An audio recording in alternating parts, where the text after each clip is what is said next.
You're listening to the Diplomats podcast on Asian geopolitics. As always, I'm your host, Ankit Panda from New York City. And this is Prashant Paramaswaran from Washington, D.C. Welcome back, Prashant. It's been a few weeks. Yep, thanks for having me. Well, as always, a pleasure. Do you want to tell us about your recent travels a bit? Yeah, sure. I was in a couple of Southeast Asian countries, primarily in Indonesia and Brunei. Lots of interesting conversations because it overlapped with the ASEAN meetings that were going on. Some of them were on this notion of the Indo-Pacific. Others were related to the South China Sea, which I guess we're going to be talking about today too. Yeah, absolutely. So before we get into the South China Sea, actually, the Indo-Pacific thing is interesting. So has ASEAN kind of figured out what it thinks about the Indo-Pacific? Because I know the Indonesians have their own understanding of the Indo-Pacific and sort of the maritime fulcrum thinking. But has ASEAN as a whole sort of really grappled with this concept?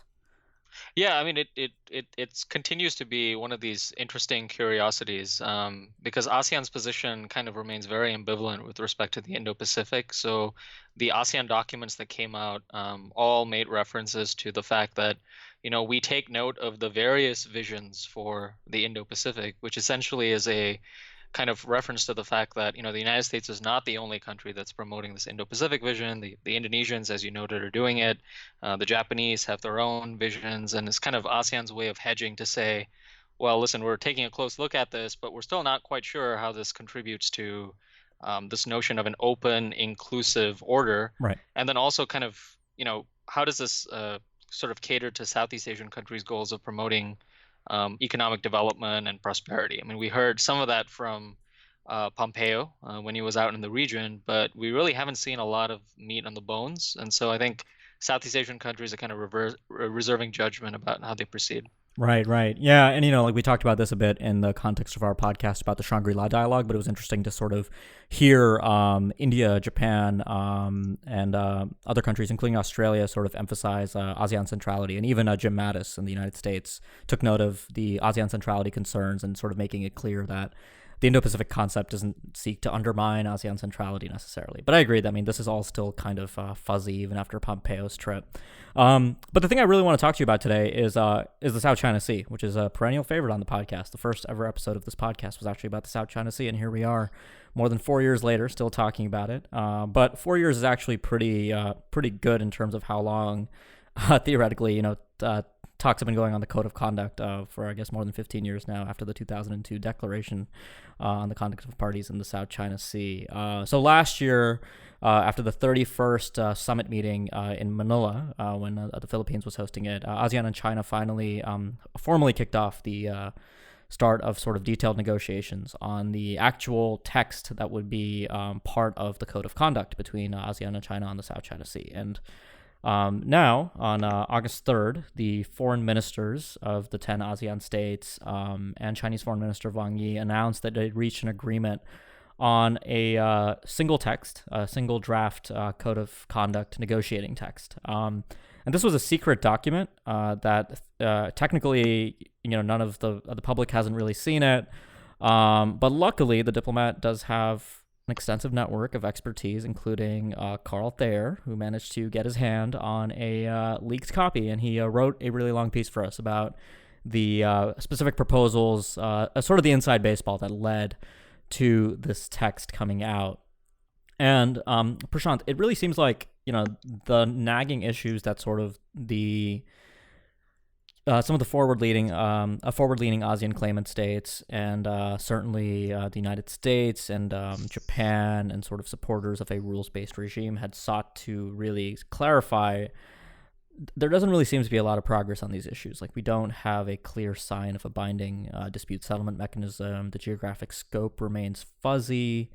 And it's not clear that there's really any detail on the issues of like fisheries management. And both China and Singapore's foreign minister described this accomplishment as a breakthrough.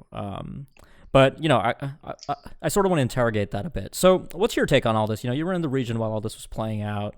And, more broadly, if you do want to zoom out a bit and just talk about the code of conduct process a bit for our readers, for our listeners, that would be great too.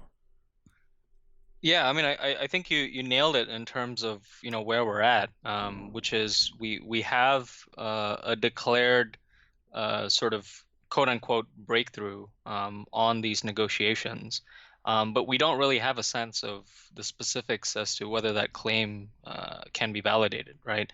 The Chinese have always historically maintained that they have some kind of two-track approach to the South China Sea, where they will kind of negotiate with Southeast Asian states collectively on some aspects of this, but then they'll also have bilateral negotiations with individual countries on aspects that involve their claims.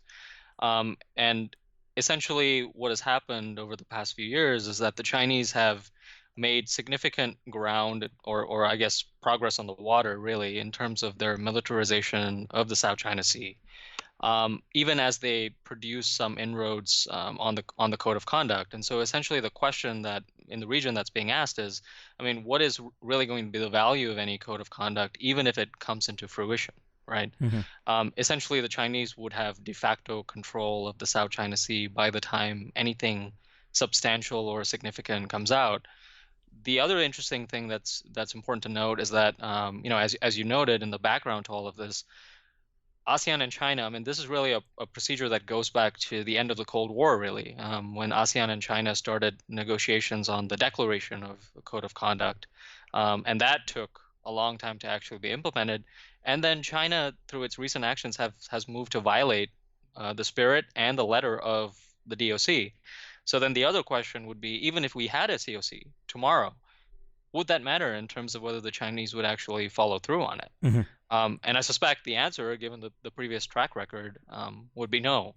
And so those are kind of the questions that are being asked. I think, Carl Thayer and his piece and other observers, you yourself wrote in our newsletter, the recent edition that we publish, that we really need to keep our attention to the details to see, what the Chinese and the Southeast Asian states are working towards, right? Agreements on notions like notification of exercises and things like that could be quite significant. And we really need to pay attention to some of the wording.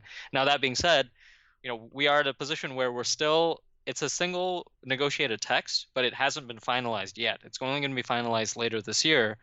So we don't know what's actually going to happen with respect to the text.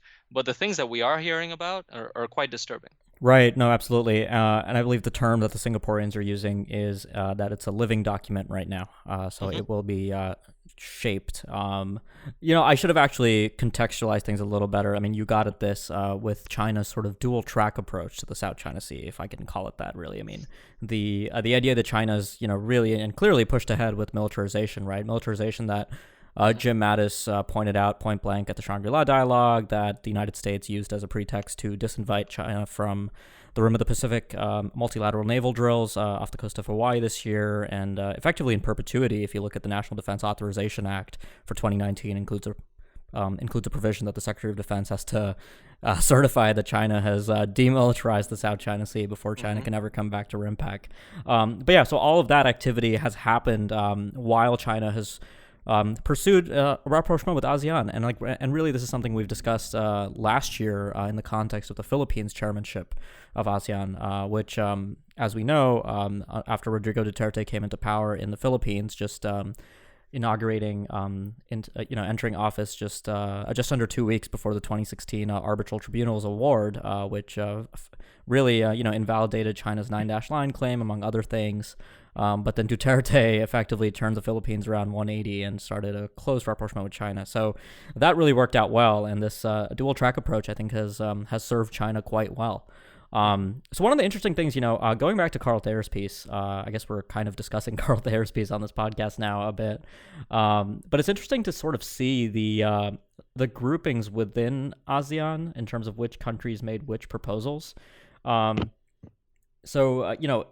There seems to be a lot of, and I don't know, maybe this is my sort of inexperience in really paying attention to detailed kind of ASEAN positioning on these issues behind closed doors, and maybe you know better than I do. But I thought it was interesting that, for example, like Philippines, Indonesia, Singapore, the Philippines, Indonesia, and Singapore, and then China and Cambodia each proposed sort of, separate options on the idea of cooperation within the code of conduct, including kind of issues like maritime environmental protection. So I'm wondering, if this kind of fracturing within ASEAN is surprising at all, because we've always talked about the forward-leaning claimants which come and go. I mean, the Philippines once was the most forward-leaning claimant in the South China Sea, and now it's clearly no longer that. But I'm wondering if you had any sort of observations about what we saw in Thayer's report about the inside baseball here. Yeah, I mean, I think the key notion here, and you mentioned it too, is the relative comparison to where we were at, maybe 5 years ago relative to today. And the big significant shift within the intra-ASEAN dynamics is the fact that the Philippines has gone from being the most forward-leaning claimant in the South China Sea, and I guess you could call it a draw between the Philippines and Vietnam, um, to now the laggard on the South China Sea disputes, despite being the main claimant.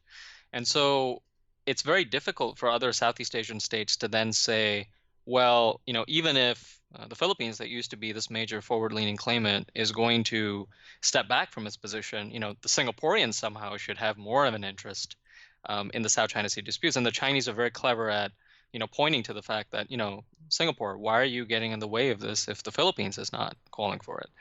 That's one dynamic, and I think we've seen that with respect to other countries in Southeast Asia that are non-claimants. But then even within the claimants, that's changed the dynamic too. If the Philippines steps back, Vietnam, which is the other forward-leaning claimant in the South China Sea, has had to weaken its position a little bit.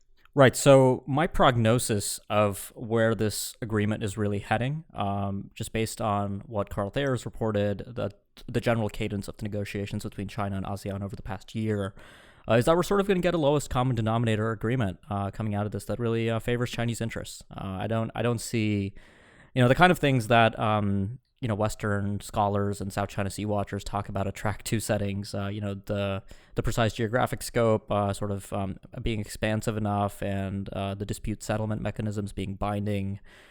All that stuff. I mean, it really doesn't seem like we're on a trajectory where that will make it into the final agreement. I don't know if you agree with that. No, I think so. And I think, we should, like I said, pay attention to the details and the specifics in terms of this code of conduct that as it's ongoing. But I think, speaking to this idea of, what the Chinese are doing, I think we should, not have any illusions of the fact that they're doing this in part to say, well, we're doing this militarization, but in an attempt to counter this notion that we're not engaging in confidence building measures. Okay, well, we're going to make some progress on the COC. But at the same time, you saw a few days later, after this was done, the Chinese Foreign Ministry coming out and saying, hey, listen, some outside parties are trying to push for a timeline. They're trying to push for specifics, but this is a really complex set of negotiations. It's going to take a really long time. But then, at the same time, China's moving really quickly with militarization. That's right. And so we should pay attention to the specifics, but I think you're right to point out the fact that, we're paying attention to this agreement, but there's, the military realities on the ground that contrast significantly with the diplomatic realities, and the pace of those two are kind of divergent, right? And so we should definitely pay attention to those. That's right. So, about the role of these quote unquote outside parties, the external powers, these sort of, I guess, especially the Quad, but obviously the United States. It seems to me that, the Trump administration is clearly thinking about Asia a little bit more seriously, right? I mean, I think Pompeo's trip signaled that, even if it got a bit of criticism for the numbers that the United States sort of announced while in Asia. But broadly, it seems like when it comes to the process of supporting rules-based mechanisms and institutions, U.S.-ASEAN cooperation just isn't what it used to be. And it really seems like ASEAN, China has successfully kind of decoupled ASEAN from the United States. And it's not really a decoupling because obviously there isn't really any kind of obligation for ASEAN and the United States to walk in lockstep on this issue, and there never really has been.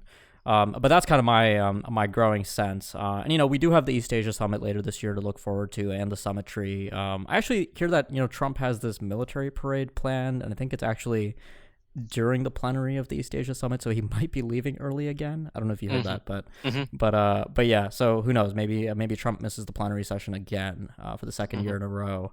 But what's your sense here of the United States role in sort of fostering a more kind of rules-based outcome out of this COC process? No, I think you're right that some of the kind of shine has come off of U.S. ASEAN relations. I think there was a perception that under the Obama administration, Obama personally got it. The fact that he needed to show up and emphasize that ASEAN was important, and a lot of the statements and the fact sheets, started from the notion that, listen, ASEAN and Southeast Asia is important for its own sake. And then we bring in the US role and all these geopolitical interests. But under the Trump administration, there's a greater recognition now that, there a lot of the operational work of US ASEAN relations is still going on at the bureaucratic level. But in terms of the president and the White House, there is a notion that, ASEAN isn't really at the top of the list. I mean, you get all these statements about ASEAN being central to the Indo-Pacific, but, things like attending meetings, staying on, rhetorical statements, and the fact that, a lot of the things that Trump says, contravene a lot of this sense of the rules-based order that the United States is trying to build.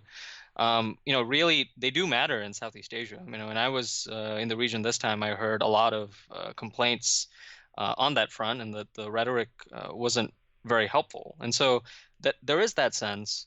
I also think there is this notion, we're talking about the South China Sea, and when I had conversations in the region, were still questions and anxieties about, hey, listen, do you really think the United States cares that much about the South China Sea? Within Asia policy, we see a lot of focus on North Korea.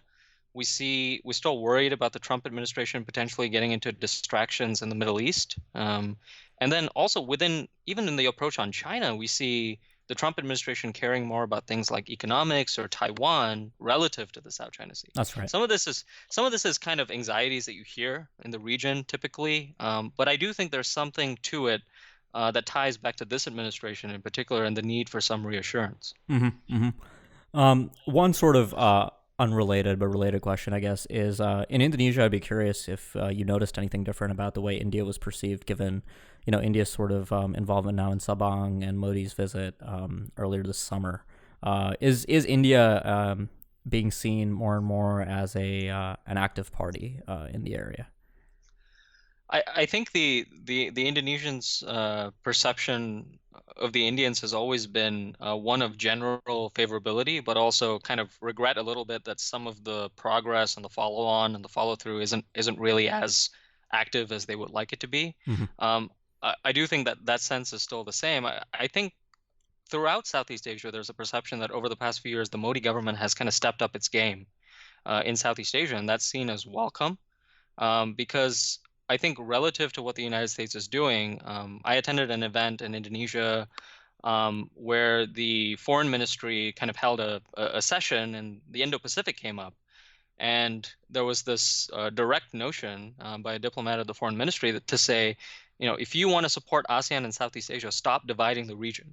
Stop talking about things in contrast between the United States and China. Stop making us choose.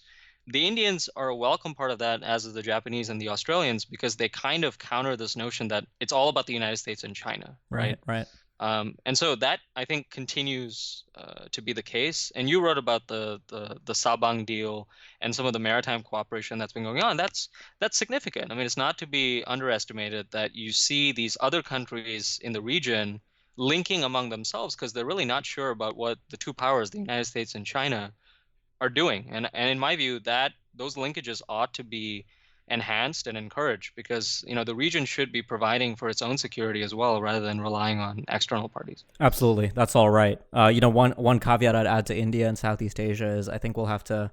We've been talking about security and sort of geopolitics broadly, but I think the way RCEP shakes out later this year is going to be good to watch. I mean, if India does decide to sit out the conclusion of an agreement, which appears likely at this point, I think that will sort of add to perceptions of India maybe not being as committed to acting east as it would like to be. Yeah, I think there is that perception on the economic side, and I think you wrote about this with respect to Pompeo and some of the things he announced on the economic side, right? Yeah. When I was in the region, I mean, the response was along the similar lines of what you wrote, which is this is all welcome, but at the same time, if we look at every single metric in every area of cooperation, we look at what the Chinese are doing, and then we compare it to what the United States and its allies doing, we're most encouraged by what the Japanese are doing, really. And the Australians are doing their part. But from the United States, we still have this notion of, I mean, there's some stuff that's being done, but equally important are the unhelpful actions with respect to trade policy and the withdrawal from TPP. And the notion that really, I mean, this America first notion, I think folks are trying to understand, is this something we're going to be with for 4 years, for 8 years? What is the kind of forecast for this? And, U.S.-China tensions on trade as well. It really is a kind of gloomy future on the economic side. That's true. Yeah, I think the upcoming midterm elections in the U.S. will be the most watched in a long time in Asia, especially. Absolutely. Well, Prashant, thanks a lot for joining me. It's good to have you back on the podcast. Yeah, good to be with you. Great. For listeners, make sure you subscribe to the podcast if you're not already a subscriber. If you are a subscriber but you haven't left us a review yet on iTunes, please do that. I think we need one more review to cross the 100 review mark on iTunes, so that's an exciting milestone for us. And we referenced the newsletter earlier again on the podcast. I am going to push it again since it is a new product that we're pretty excited about, and it's evolving. To subscribe, go to diplomat.substack.com. And it's a work in progress. If you have any feedback about things you'd like to see in the newsletters, things you'd like to see less of in the newsletter, feel free to just shoot me an email or reach out to me on Twitter. Very happy to receive that kind of feedback. And in the meantime, thanks a lot for listening, and we'll be back next week with more.